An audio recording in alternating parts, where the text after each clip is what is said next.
Hello friends, जय माँ बगलामुखी निवासी। सबसे पहले आप सबको बहुत बड़ी गुड मॉर्निंग। एक्चुअली मैं कोलकाता में हूँ। ट्रैवलिंग कर के बहुत थक गई थी, इसके लिए आज का दिन आराम करना है। कल शुक्रवार है, कहते हैं ना माँ काली का दिन, तो मंगलवार और शुक्रवार का दिन होता है। ऐसे मेरी माँ मंगल माँ मेरे घर में प्रवेश कर चुकी हैं।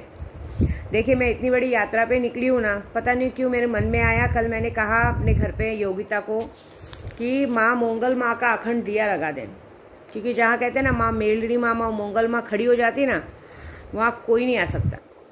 मैंने पूरा कारोबार मेरे दाऊजी पाटिल को दे के आया, और आज सुबह जैसी उठी ना, मेरी मांडरची काड़ू बहन ने आके दर्शन दिया। मैं थोड़ी सी कुछ चिंता में थी और उन्होंने कहा तू चिंता क्यों करती है, मैं हूँ ना।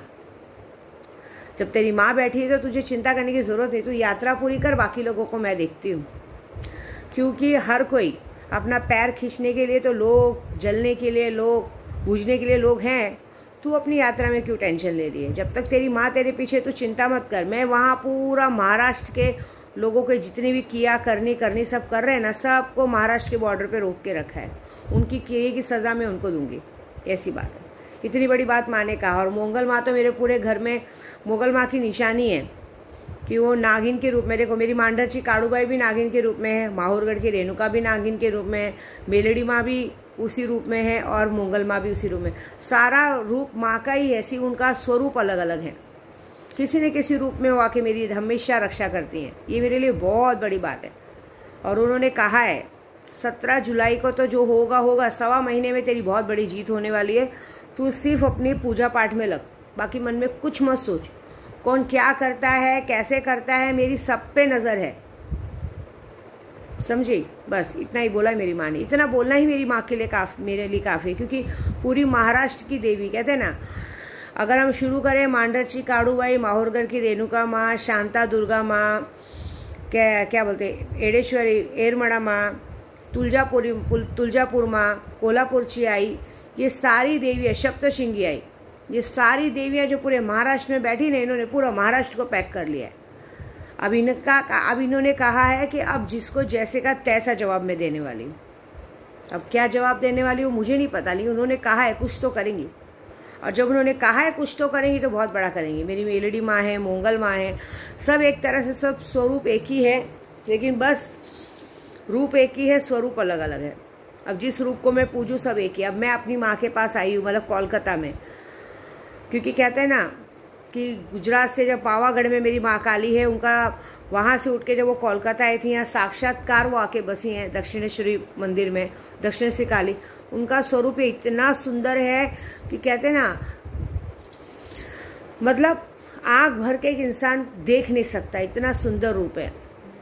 सर के बाल से लेके पैर के नाखून तक वो स्वरूप इतना सुंदर है कि उन्हें जितना निहारो उतना कम है। उन्हें कहते हैं ना, अप्सराओं से भी सुंदर, सर्व सुंदरी, त्रिपुर सुंदरी बोले तो भी कम है, इतना स्वरूप प्यारा है। मैं उनके पास आई, क्योंकि अगर मैं यहाँ आई हूँ तो मुझे पता है मेरी माँ मुझे अपने पास से जल्दी जाने नहीं देंगी। जब मैं उनकी गोद में आके बैठी हूँ और उन्होंने मुझे 24 घंटे के लिए अगर यहाँ रोका है, तो कुछ तो होने वाला है। मुझे इतना पक्का यकीन है कि कल उनके दर्शन करने से पहले मेरे पास कुछ तो ऐसी खबर आएगी जो मुझे नहीं मिलनी चाहिए। कुछ तो दुश्मनों का सर्वनाश शुरू होगा, जो शायद बड़ा असोचनीय होगा।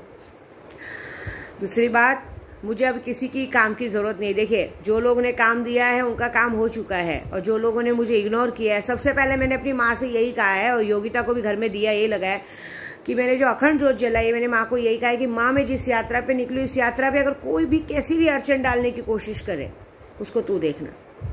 ये मेरे आने तक वो अखंड ज्योत जलेगा, उसका पूरा कारोबार योगिता ने संभाला है। मुझे पता है वो अपनी जिम्मेदारी बखूबी संभालेगी।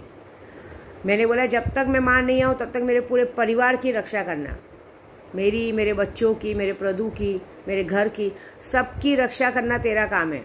मेरे आने तक मेरा संसार जैसे का जैसा वैसा ही रखना। चाहे कोई कितनी भी कालाकांडी करे, कोई कितना भी उसके अंदर कुछ करने की कोशिश करे, उसे तू देखना, बाकी मैं कुछ नहीं जानती। कोई अगर मेरे घर पे, परिवार पे, मेरे बच्चों पे, मेरे प्रदू पे खिलाने पिलाने की कोशिश करे, क्रिया करने की कोशिश करे, ऐसे खिलाने पिलाने तो कोई है ही नहीं अभी तो, मैं तो यहाँ हूँ। तो अगर कोई कुछ भी करने की कोशिश करे, उसको तू देखना, तेरे आगे कोई नहीं है माँ, ऐसी बात। मेरे बच्चे वहाँ पे हैं, उनको रक्षा कर, देखिए अच्छा हुआ मैंने अपनी बेटी को दिल्ली नहीं छोड़ा, पूरा दिल्ली पानी पानी हुआ है इस वक्त। सब काम बहुत अच्छा हुआ है। सबसे बड़ा थैंक्स पूरे महाराष्ट्र को। कल मेरा वीडियो बनाने के बाद ही सही, लेकिन थोड़ी सी आग तो लगी। क्या होता है मालूम है, यहाँ पे आजकल जरा सा कुछ होता है तो जूता आंदोलन, चप्पल आंदोलन, शव आंदोलन सबका निकाल दिया जाता है। तो सब लोगों ने हमारे उद्धव बाला साहब ठाकरे को भी उनकी गिनती में समझ लिया था। पता है, वो भूल गए थे कि वो बाला साहब ठाकरे की औलाद है।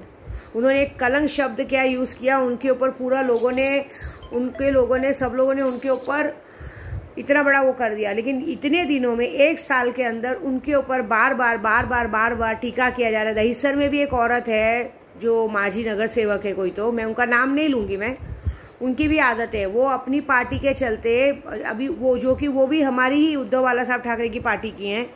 आज तक उन्हीं का रखा, उन्हीं के पार्टी के साथ जुड़ते हुए आई हैं पहले। अब वो भी अभी आजकल उनको कहते हैं ना मंत्री संतरी के साथ बैठने मिल रहा है। वो भी जब देखो आए दिन हमेशा हमारे उद्धव बाला साहब ठाकरे, आदित्य भाई के लिए बकायदा नाम ले लेके उल्टा बोलती रहती है, जिसकी वजह से उनके ऊपर बहुत सारी चीज़ें भी हुई हैं। कोई बात नहीं है, मैं उनका नाम नहीं लूँगी, उनको मैं अपने तरीके से सही करूँगी, ये बात है। और सीधी बात है, औरतों का सहारा तो लेते ही हैं। कल भी हमारे उद्धव बाला साहब ठाकरे की बेइज्जती के लिए उन्होंने औरतों का ही सहारा लिया, औरतें चप्पल से मार रही। बताओ ये शर्म आने वाली बात है। किया क्या, एक शब्द मुंह से निकला, एक शब्द पे आपने वो आंदोलन कर दिया, जीते जी इंसान का शव यात्रा निकाल लिया। सबसे पहले तो उन लोगों को पकड़ के मारो जिन लोगों ने शव यात्रा निकाली थी। किस तरह से, क्यों गाली दिया था उन्होंने, नाम ले को बोला था। जो सीटें ठीक है ना। आज आप बताओ, आप किसी के घर में जाके चोरी करते हो, उनका घर तोड़ते हो, उनके परिवार को अलग करते हो, तो आदमी अभी अगर हमारा आपसी भी झगड़ा होता है घर के अंदर और कोई तीसरा आदमी आकर हमारा घर तोड़ता है, हमारा घर को अलग करता है, हमें ख़त्म करने की कोशिश करता है, हमारे ही पिताजी का नाम लेके हमको सिखाता है कि तुम्हारे बाप का नाम तुम्हारे पीछे नहीं होता तो तुम्हारी लायकी नहीं होती, ये बोलता है, तो हम उसको ये इतना भी नहीं बोल सकते। अरे हम लोग तो अगर घर के लोगों को तो घर को पकड़ के उसको मारेंगे, मार ही डालेंगे। उन्होंने सिर्फ कलंक कहा, उनको कलंक कहा तो इतना बुरा लगा। और जब उद्धव बाला साहब ठाकरे को बोलते अरे तुम तो अगर उनकी औलाद नहीं होते तो तुमको कोई पहचानता नहीं, ये वो कितना शब्द, मैं कितनी शब्द बताऊँ, कितनी बार शब्द कितने लोगों ने यूज़ किया, जो कि पब्लिक ने नहीं, इन्हीं लोगों ने यूज़ किया है। अभी परसों भी इतनी बात पे क्या कहा कि उनको दिमागी तौर पर बीमार है, उनको इलाज की ज़रूरत है। वाह, फिर तुम लोगों को कौन सी इलाज की ज़रूरत है? तुम लोगों को कौन सी इलाज की जरूरत है? तुमने भी तो थूक के चाटा है। जिनकी वजह से तुम लोगों ने पार्टी को अलग किया, वो क्या आज उन्हीं की पार्टी को लेके चल रहे हैं ना। वो भी तो वही कर रहे थे। तुम लोग करो तो देश की उन्नति का सवाल उठता है, और वो करे तो मतलब उन्होंने अपना शिवसेना गिरवी रख दिया होता है, ऐसा बोलते हैं ना। सही बात है। अरे उन्होंने तो, उनके पिताजी ने उनको कभी उस तरह से आगे आने ही नहीं दिया कि चलो मेरी शिवसैनिक है, ताकत है, संभाल लेंगे। उन्हें क्या पता था कि अपने लोग गद्दारी करेंगे। मैं तो बोलते अपने शिवसैनिक को, जिस तरह से इनको सबक सिखाया ना, जितने लोगों ने गद्दार किए ना, गद्दारी की, उनको भी सबक मिली कि आज उनको कोई पूछ नहीं रहा है।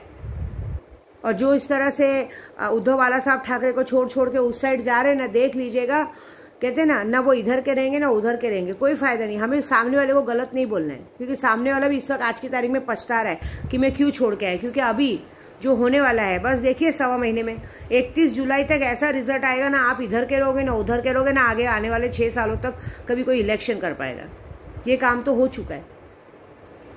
अभी 2024 का बाकी। जो अभी पब्लिक ने सिर्फ शव यात्रा निकालने में पूरी शिवसैनिक एक हो गए। इसमें तो ताकत समझो कि क्या कर सकते हैं आप लोग। सिर्फ औरतों के ऊपर औरतों को मार सकते हो या औरतों का सहारा लेके ये कर सकते हो। आप लोगों को क्या लगा हम जूता आंदोलन करेंगे और शव यात्रा निकालेंगे तो क्या वो डर जाएगी?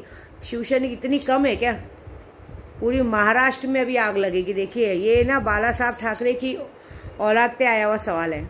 जब बाला साहब ठाकरे एक बार बोल देते ना मुंबई बंद, तो मुंबई बंद, और उनके बच्चों का शव यात्रा निकाले तो पूरी मुंबई में आग लगना तो बनता ही है।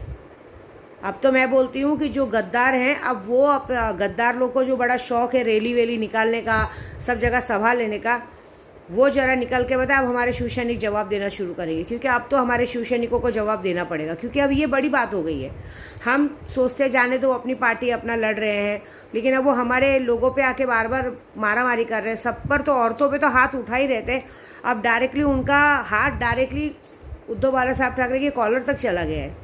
ये तो माफ़ी के काबिल नहीं है। ये तो भाई उनको अभी कहते हैं ना, सबक सिखाना बहुत ज़रूरी है। और उनका देखिए कोई सबक सिखाए नहीं सिखाए, मैं तो सिखाऊंगी, क्योंकि मैं जहाँ बैठी हूँ उद्धव बाला साहब ठाकरे की जीत के लिए घर पे माँ मंगल का दीपक जल रहा है, और उस दीपक जलते ही माँ ने उसमें प्रवेश लिया है। मेरा स्टेटस जाके देखिए, मैं अपनी डीपी रखती हूँ, डीपी में देखिए दिए के अंदर साक्षात मंगल माँ, कहते हैं ना मंगल माँ ने अपना दर्शन दिया है नागिन के रूप में। बहुत बड़ी बात है, ये बहुत बड़ा काम होने वाला है। दूसरी बात है, इस अमावस्या को हर तरह का काम एकदम परफेक्ट और पावरफुल होने वाला है। किसी को लगता है अगर उसका प्यार चला गया है, बहुत सारा कर्जा हो गया, कुछ है, देना है दो, नहीं देना है मत दो, ऐसा नहीं, लेकिन तो भी हमारा काम है पूछना, नहीं तो आपको ऐसा लगेगा विद्या देवी घमंडी है। किसी का बहुत प्यार चला गया है दूर, उसे नंबर ब्लॉक हो गया है, अनब्लॉक नहीं हो रहा है, या कोई भी बहुत सारे कर्जे हो गए हैं, सब कुछ काम हो सकता है, ऐसी बात है। और अभी भी मैं यहाँ तक पहुँच चुकी हूँ। मैं अपने कुछ ग्रुप वालों तक मैसेज पहुंचाना चाहती हूँ, लेकिन अब मेरी इच्छा नहीं। उनको क्या लगेगा मालूम है, विद्या देवी यात्रा पे है ना, तो हमसे ये बोल रही है।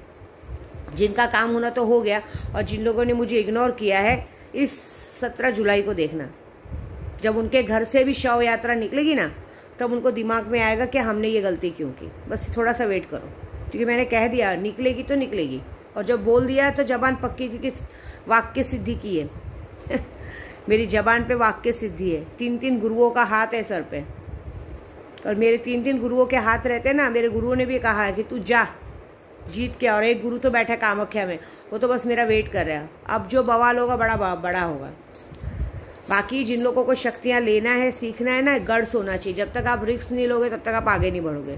अगर आगे बढ़ना है, सीखना है तो रिस्क लो, आगे बढ़ाना मेरा काम है। जय माता दी।